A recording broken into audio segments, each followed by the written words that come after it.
Il manquait quoi à la gauche, au fait, ces derniers temps? Il manquait quand même un truc. Bon, Israël-Palestine, c'est un peu passé de mode. Et du coup, les discours d'apologie et tout ça, bah, ils ont plus l'excuse. Parce que bon, hein, c'est fini, c'est un peu fini. Ça essaie de revenir, il y a un petit revival, mais globalement, ça marche pas. Donc c'est quoi le nouveau truc? C'est quelque chose qui nous vient directement des États-Unis. On en avait parlé dans une vidéo il y a plusieurs mois hein, déjà. Souvenez-vous, à un moment aux États-Unis, il y a eu un mini scandale où des influenceurs gauchistes woke se sont mis à lire et à partager le manifeste de Ben Laden contre les États-Unis pour justifier les deux tours et tout ça. Et beaucoup d'influenceurs de gauche étaient en mode oh, mais il a totalement raison, Ben Laden. Et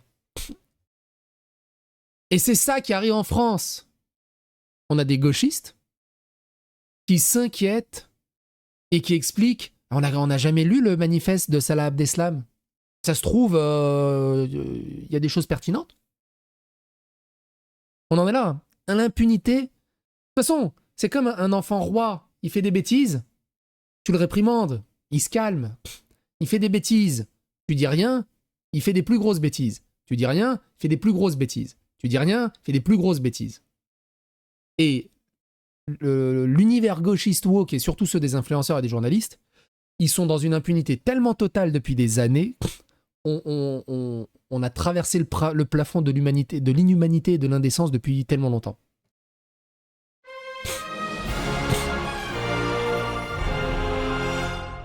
Attention, please. Sico, t'en penses quoi des Égyptiens en France? Je me suis jamais posé la question. Et depuis la pyramide du Louvre, il n'y a pas beaucoup de pyramides. Hein. Donc ils foutent pas grand chose, j'ai l'impression. Vous avez vu la vidéo de Tabibien et Cassius? Non, j'ai pas vu. Alors écoutez ça. Contexte. Emodem évoque la commémoration du 13 novembre dernier. Souvenez-vous, Charlie Hebdo, tout ça. Elle dit, pardon. Un attentat ne vient pas de rien, ne vient pas simplement d'un mec fou. Cela vient aussi des conflits géopolitiques, de la répression exercée par notre pays sur d'autres pays. On n'a jamais parlé des manifestes de Salah Abdeslam, des manifestes des attentats terroristes qui parlent de l'impérialisme, de la Palestine. On entendait par là Ben Laden et tout le bazar. Et donc, si vous ne voulez plus qu'il y ait de victimes, peut-être qu'il faudra aussi réfléchir à ça. Eh oui. Si elle a subi l'enregistrement de telle personne, elle avait juste une jupe trop courte. Hein. C'est tout. Ça s'arrête à ça. Je ne sais pas si vous vous rendez compte de la dangerosité et de la gravité de ce genre de discours. Dans une impunité totale. C'est hallucinant. Contexte. Réaction en live de l'humanité. L'humour, un puissant outil politique, avec Usul, Climarx et Mathieu Gilbert, qui s'est rapidement transformé en débat sur l'humour d'extrême droite. Je ne suis pas dans le camp du bien, je suis dans le camp qui va te niquer ta race. Je ferai des blagues sur ton physique si tu es d'extrême droite, j'en ai rien à foutre. Vous mégenrez les trans, je vais vous taper là où ça fait mal. Et modem. Que de la violence, de la vulgarité, d'appel au harcèlement. Et alors qu'en face, on lui appose juste des arguments factuels. Mais comme la factualité et la réalité, tu ne peux pas débunker des choses qui sont juste logiques et factuelles. C'est genre la Terre est plate. Genre la Terre est... Genre la neige, tu sais, c'est... Putain, c'était quoi déjà la théorie du complot? Je kiffais cette théorie du complot parce que je la trouvais tellement débile. Souvenez-vous de cette... Je prends 30 secondes parce que c'est rigolo. Il y avait une théorie du complot, il y a une année, ou 2 années. Il s'est mis à neiger. Il y a quelqu'un qui a dit regardez, c'est des avions qui balancent de la neige plastique et il fait une boule de neige et il met un briquet en dessous, il fait regardez, c'est plastique parce que quand j'essaye de faire fondre la boule de neige elle fond pas mais elle devient noire comme du plastique. C'est de la neige plastique. Qu'est-ce que c'est que cette théorie du complot? Et même au-delà de ça, c'est toujours pareil avec ces théories du complot. Imaginons que ça soit vrai. C'est quoi l'intérêt qui fasse neiger de la neige en plastique?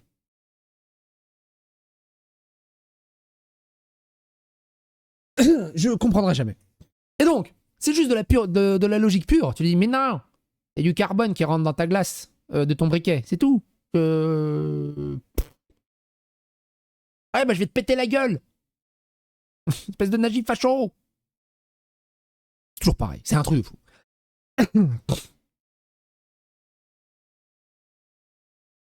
Écoutez celle-là. Merde. Contexte. Visionnage d'un débat des rencontres de la gauche 2025 organisé par Carole Delga avec Marine Tondelier, Olivier Faure, Raphaël Glucksmann. Raz et Cassandre qui discutent.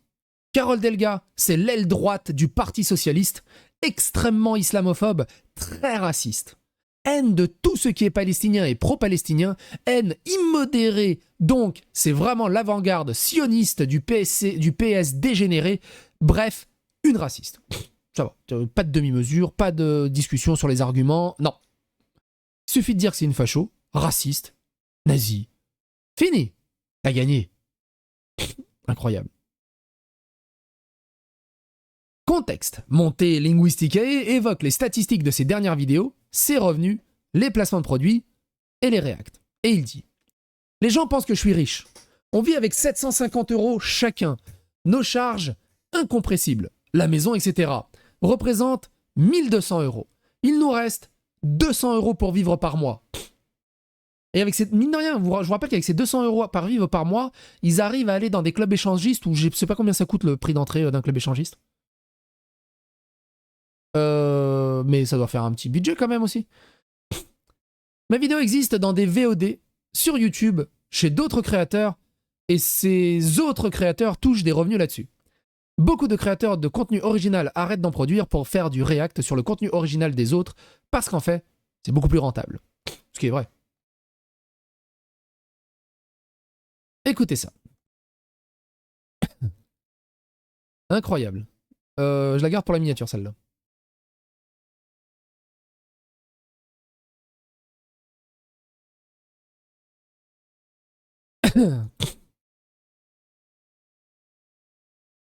Contexte.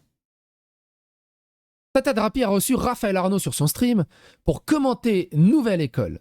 L'an dernier, le gagnant, Youssef Swat, avait particulièrement fait parler de lui après une déclaration lors de la soirée de la fête de la musique sur France 2, où il avait dit « Je suis obligé de profiter de cette heure de grande écoute pour adresser mes pensées au peuple opprimé, en Palestine, au Congo, au Soudan, au Yémen, ainsi qu'aux sans-papiers en France que Bruno Retailleau voudrait chasser comme si nous étions dans les années 30. » Alors non, dans les années 30, il voulait chasser des gens qui avaient leurs papiers et qui étaient légalement sur le territoire. Là, il voudrait chasser des gens qui sont illégaux. Et dans l'illégalité, bref.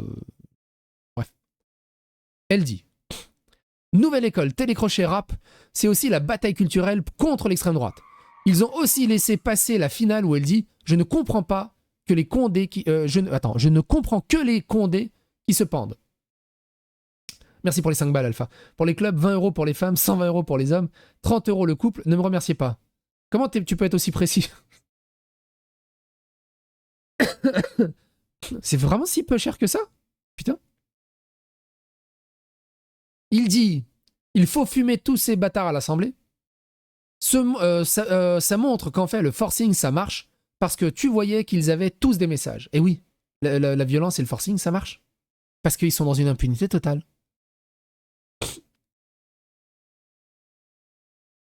L'humoriste et chroniqueur Jamil Le Schlag anime Le Grand Remplaçant sur Radio Nova, une émission d'humour et d'actualité.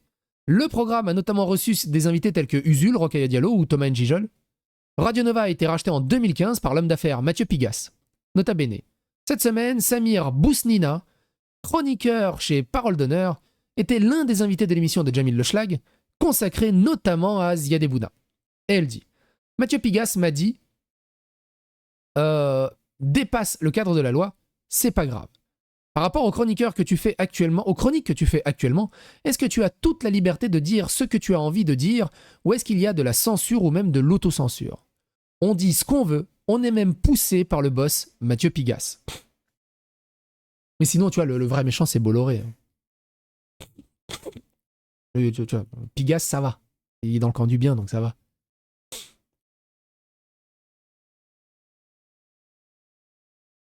Le contexte, il n'y a pas de contexte. Ouria Boutelja qui dit « Moi, pour ceux qui me connaissent dans les discussions individuelles, je dis « Les Arabes, c'est la pire race. On est des merdes. On vaut rien. On a inventé zéro. » Alors, ils disent qu'ils ont inventé le zéro. Et même ça, en fait, ils l'ont volé aux Indiens. On est resté dedans. On sait à quel point on est des relous, qu'on est chiant, qu'on est abîmé. Eh ben moi, je préfère ça, je choisis ça, plutôt que d'appartenir à la société blanche. Je dis, mais vraiment, que nous sommes des gens très subtils. Et on devient caricaturaux quand la pression blanche s'abat sur nous. C'est là qu'on devient violent. Ils nous ont beaucoup rigidifiés, on était beaucoup plus fluides.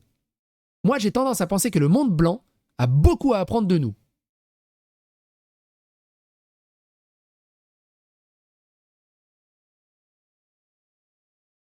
Ça fera un bon titre de vidéo, remarque, pour cette vidéo. On va prendre ça pour le titre de la vidéo.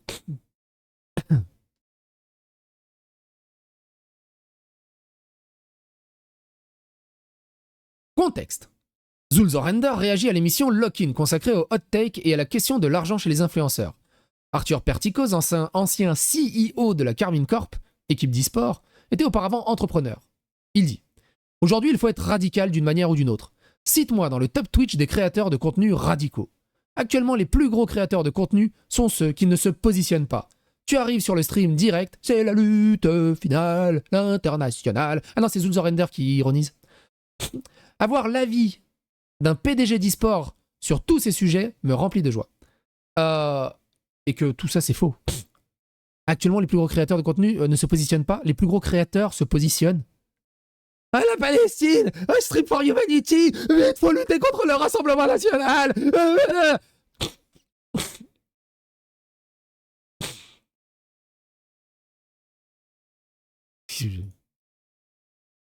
Écoutez celle-là. Wissam commente le sondage de l'IFOP. Putain, elle est encore mieux la... Je sais pas si je préfère celle-là ou l'autre en termes de screen pour la miniature. Celle-là, elle est cool quand même. Wissam commente le sondage de l'IFOP publié la semaine dernière intitulé « L'état des lieux de rapport à l'islam et à l'islamisme chez les musulmans de France ». Tout ça, on en avait fait une vidéo dédiée, on en avait fait plusieurs vidéos dédiées à ce sujet. Wissam dit « Les Françaises musulmanes qui portent le hijab le font parce qu'elles sont intégrées dans la société française. » Donc ça veut dire que la France est déjà islamisée. Hein. Tout simplement. Ça s'arrête à ça. Si tu estimes que celles qui portent le hijab sont juste intégrées à la France, c'est que la France est déjà islamisée hein, et que c'est fini. Le voile est l'illustration de leur intégration dans la société française. Le voile, pour les jeunes femmes musulmanes de France, est l'un des symboles de leur intégration dans la société française. Ces femmes-là, les jeunes générations par rapport aux anciennes générations qui craignent de porter le hijab parce qu'elles ne se sentaient pas chez elles, ces nouvelles générations se disent « mais je suis chez moi, je suis française ».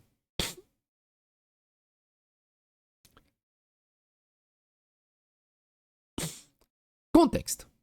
Visionnage de différentes vidéos et documents liés à l'anniversaire du drame de Ziad Ebouna. Escargog, alors lui je le connais pas dans mon roster, hein, la première fois que j'entends son pseudo. Escargog avait déjà parlé de la police dans un autre micro-trottoir. Il dit « Il faudrait qu'il n'y ait plus de police du tout. Vous avez vraiment l'impression que la police elle sert à quelque chose? Qui ferait les enquêtes? Je ne sais pas. Les citoyens?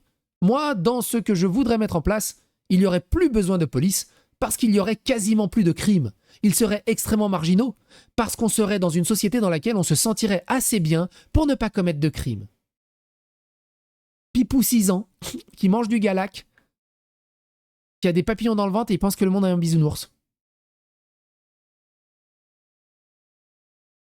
Qu'est-ce que tu veux faire avec ces gens-là? Qu'est-ce que tu veux faire avec ces gens-là? Et tu leur dis, gros, je t'explique la réalité. Non, si tu dis ça juste parce que t'es un facho nazi. C'est incroyable. Incroyable. Incroyable. Et on va s'arrêter là parce que là c'est très important, on en fera une vidéo dédiée de celle-là. J'espère que cette vidéo vous a plu, n'hésitez pas à la repartager autour de vous, n'hésitez pas à vous abonner, liker, clocher, c'est vrai que je le dis quasiment plus au bout d'un moment, mais c'est très important mine de rien pour faire rayonner la chaîne, la psychosphère, remercier mon travail, faire connaître mon travail à d'autres personnes, c'est le moment ou jamais, clairement.